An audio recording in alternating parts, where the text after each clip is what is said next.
DK, first and foremost, how excited are you for the opportunity your team has to sweep the Dodgers today, and especially Paul on the mound? A lot of excitement the last 2 days.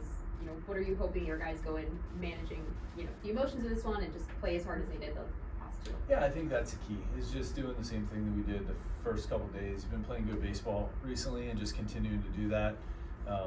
Always like when Paul's on the mound, and great pitching matchup today with him and Snell, and looking forward to a good game. What are you looking forward to in terms of how he's going to handle the month of September, having now a real full Major League season under his belt? Yeah, just full Major League season, and we've talked about it, first full Major League season, that we sometimes get caught up in how good he's been and the expectations surrounding him, and just keeping that in mind that this is his first full season.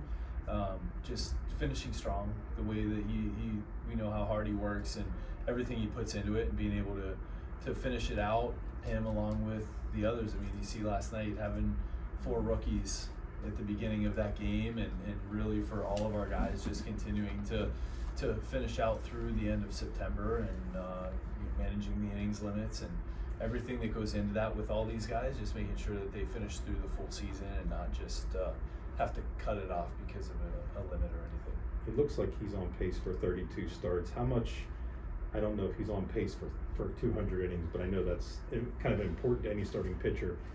How much of it is about managing that, is not chasing the innings and just chasing maybe good outings each time until you get to that point? Yeah, that's the key, is chasing the process, chasing the good outings, the work in between, and finishing through the end of September. And as the thing that it stands out to me with Paul is his desire to be great, and the way that he works towards that, the conversations he has towards that, and he's continued to do that through all of his success, times that he hasn't pitched as well, and which haven't been many, but just the way he continues to work through all of it, continues to drive to be great, and really focusing on the process of having good outings, having good work in between it, and then allowing the results to be what they are on his start day. So much has been made about Skenes' pregame routine, everything that he goes through, and it's kind of become a thing.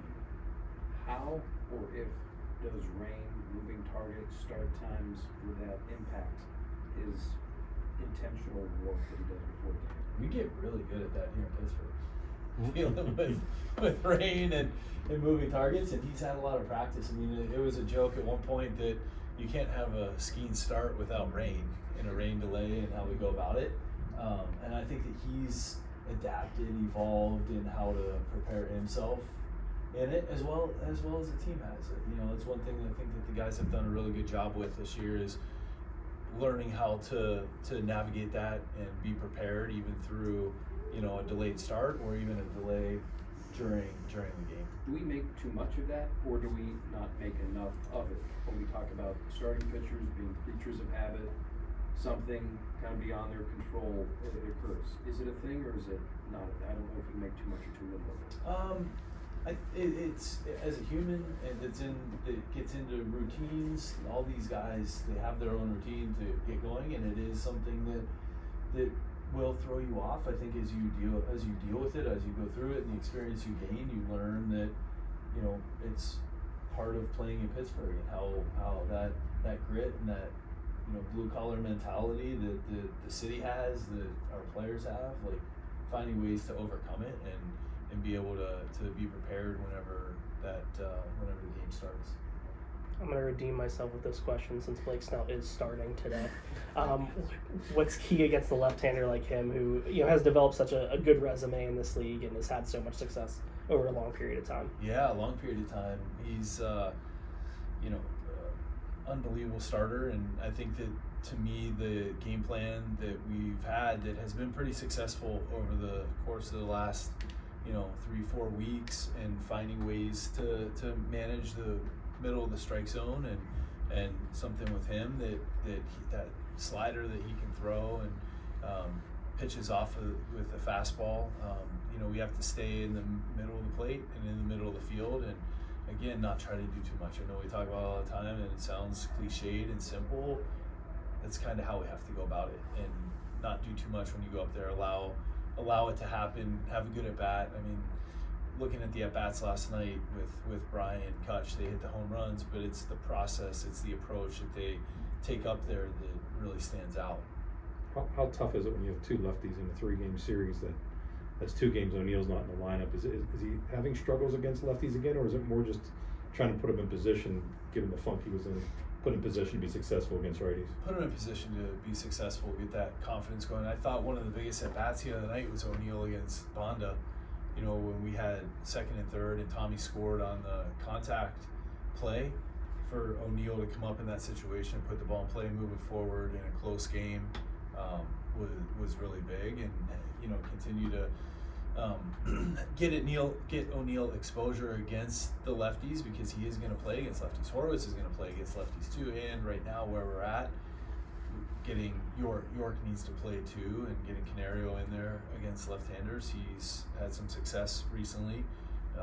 In Boston, I know it was off a righty, but finding ways to get him some experience out there as well. So just like we talked about with everything, with the starting pitching, with the you know, infield rotation, if you will, the fluidity of being in September and getting guys experience, and you know, finding ways to do that. Brian made a couple of good plays in right field yesterday. He mentioned post-game that he feels that he's improved defensively. Has he? Oh, tremendously. How? I think that he's moving better. He started doing a little pre-pitch thing that has increased his range. You know, when you look at what he's done post All-Star break, he's right now 4th in right fielders in outs plus minus, in the way that he's been going about it. He's worked extremely hard on it. His jumps have gotten a lot better. You know, from the eye test, and also from a metric standpoint, you see everything trending up.